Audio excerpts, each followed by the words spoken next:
ನಮಸ್ಕಾರ, ನಿಮ್ಮೆಲ್ಲರಿಗೂ ರೇಖಾಸ್ ಕುಕ್ಹೌಸ್ಗೆ ಸ್ವಾಗತ. ನಾನಿವತ್ತು ನಿಮಗೊಂದು ಸಿಂಪಲ್ಲಾಗಿ ಭಾಳ ಕ್ವಿಕ್ಕಾಗಿ ಮಾಡ್ಕೊಳ್ಳೋಂಥ ಒಂದು ಮಜ್ಜಿಗೆ ಸಾರು ಹೇಳ್ಕೊಡ್ತೀನಿ. ತುಂಬಾ ಟೇಸ್ಟಿಯಾಗಿರುತ್ತೆ ಇದು ಇಮಿಡಿಯೇಟಾಗಿ ನಿಮಗೆ ಅನ್ನಕ್ಕೆ ಜೊತೆಗೆ ಏನಾದರೂ ಬೇಕಂದರೆ ಮಾಡ್ಕೊಳ್ಳೋಕ್ಕೆ ಚೆನ್ನಾಗಿದೆ. ನೋಡಿ, ಇದಕ್ಕೆ ನಾನು 1 ಕಪ್ಪು ತೆಂಗಿನಕಾಯಿ ತುರಿ ತೊಗೊಂಡಿದ್ದೀನಿ. ಅದಕ್ಕೆ ಒಂದು ಅರ್ಧ ಕಪ್ಪು ಪುಟಾಣಿ ಹಾಕ್ಕೊತಾ ಇದ್ದೀನಿ. ಈ ಪುಟಾಣಿ ಹಾಕ್ಕೊಂಡು ಅದಾದ ನಂತರ ನಾನು ಒಂದು 6ರಿಂದ 7 ಹೆಸರು ಬೆಳ್ಳುಳ್ಳಿನ ಹಾಕ್ಕೊಂಡಿದ್ದೀನಿ. ನೋಡಿ, ಇದಕ್ಕೆ ಮೆಣಸಿನ್ಕಾಯಿ ನಿಮಗೆ ಖಾರಕ್ಕೆ ಎಷ್ಟು ಬೇಕೋ ಅಷ್ಟು ಹಾಕ್ಕೋಬೋದು. ಇದು ಖಾರವಾಗಿ ಇದ್ದರೆ ತುಂಬ ರುಚಿಯಾಗಿರುತ್ತೆ.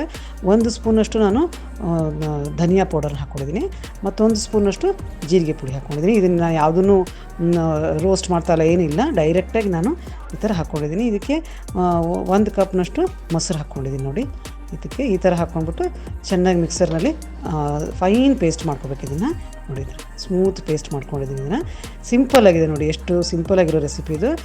ನೀಟಾಗಿ ಅದರೊಳಗೆ ಏನು ನೀರೆಲ್ಲ ಇರುತ್ತಲ್ಲ ಅದನ್ನೆಲ್ಲ ತಕ್ಕೊಂಡು ನೀವು ನೀರು ಹಾಕ್ಕೊಂಡು ತಕ್ಕೋಬೋದು. ಎಲ್ಲನೂ ಈ ಥರ ಮಿಕ್ಸರನ್ನು ಕ್ಲೀನ್ ಮಾಡಿಕೊಂಡು ಹಾಕ್ಕೊಳ್ಳಿ. ನೋಡಿ, ರೆಡಿಯಾಗಿದೆ. ಇದು ಸಾಲ್ಟ್, ಉಪ್ಪು ಹಾಕ್ಕೊಳ್ಳೋಣಂತೆ. ಇದು ನಾವು ಏನು ಪುಟಾಣಿ ಹಾಕೋದ್ರಿಂದ ಇದು ತುಂಬ ಗಟ್ಟಿ ಇರುತ್ತೆ. ಅದಕ್ಕೆ ನೀವು ನೋಡಿಕೊಂಡು ನಿಮಗೆ ನೀರು ಎಷ್ಟು ಬೇಕಷ್ಟು ನಿಮ್ಮ ಕನ್ಸಿಸ್ಟೆನ್ಸಿ ನೋಡ್ಕೊಂಡು ಹಾಕ್ಕೋಬೋದು. ಇದು ಭಾಳ ನೀರಾಗಿದ್ದರೆ ಏನು ಚೆನ್ನಾಗಿರಲ್ಲ.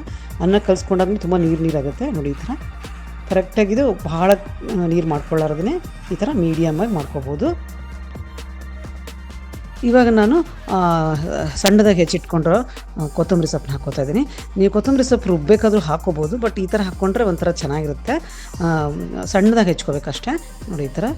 ಇದು ಮಜ್ಜಿಗೆ ಸ್ವಲ್ಪ ಈ ದಿವಸದಲ್ಲಿ ಈ ಥರ ಆಗುತ್ತೆ, ಅಂದರೆ ಒಂಥರ ಒಡಕ್ ಥರ ಅನ್ನೋ ಫೀಲಿಂಗ್ ಬರುತ್ತೆ. ಆದರೆ ನಾವು ಇದು ಬಿಸಿ ಒಗ್ಗರಣೆನ ಅದಕ್ಕೆ ಹಾಕೋದ್ರಿಂದ ನಾರ್ಮಲ್ ಆಗುತ್ತೆ. ನೋಡಿ, ಇದಕ್ಕೆ ನಾನು 1-2 ಸ್ಪೂನ್ ಎಣ್ಣೆ ತೊಗೊಂಡು ಅದನ್ನು ಬಿಸಿ ಮಾಡ್ಕೊಂಡಿದ್ದೀನಿ. ಈಗ 1 ಸ್ಪೂನಷ್ಟು ಸಾಸಿವೆ ಹಾಕ್ಕೋತಿದ್ದೀನಿ ಅದಕ್ಕೆ. ಅದಾದ ನಂತರ 1 ಸ್ಪೂನಷ್ಟು ಜೀರಿಗೆ ಹಾಕ್ಕೊಳ್ಳೋಣಂತೆ. ಈಗ ನಾನು ಅದಕ್ಕೆ ಕರಿಬೇವಿನ ಎಲೆಗಳನ್ನ ಹಾಕ್ಕೊಳ್ತೀನಿ ಒಂದು ಸ್ವಲ್ಪ. ಇದಾದ ನಂತರ ಅರಿಶಿನ ಹಾಕ್ಕೊಳ್ಳೋಂಥ. ಅರಿಶಿನ ನೀವು ಬೇಕಿದ್ರೆ ಹಾಕ್ಕೊಳ್ಳಿ, ನನಗೆ ಇಷ್ಟ ಅಂತ ಹಾಕ್ಕೊಂಡಿದ್ದೀನಿ. ಇಲ್ಲಿ ಕೆಲವೊಂದು ಸತಿ ಅದು ತುಂಬ ಹಳದಿ ಅನಿಸುತ್ತೆ, ಬೇಕಿದ್ರೆ ಹಾಕ್ಕೋಬೋದು ಅಥವಾ ಹಾಗೇನೂ ಉಪಯೋಗಿಸ್ಬೋದು. ಈ ಹಿಂಗೆ ಹಾಕ್ಕೊಂಡಿದ್ದೀನಿ ಒಂದು ಅರ್ಧ ಸ್ಪೂನು, ಅದು ರುಚಿ ಚೆನ್ನಾಗಿ ಬರುತ್ತೆ. ಇದು ಒಣಮೆಣ್ಸಿನ್ಕಾಯಿ ಈ ಥರ 2-3 ಮುರಿದ್ಬಿಟ್ಟು ಈ ಥರ ಹಾಕ್ಕೊಳ್ಳೋಣಂತೆ. ನೋಡಿ, ಈ ಥರ ಒಗ್ಗರಣೆ ರೆಡಿ ಆಯಿತು.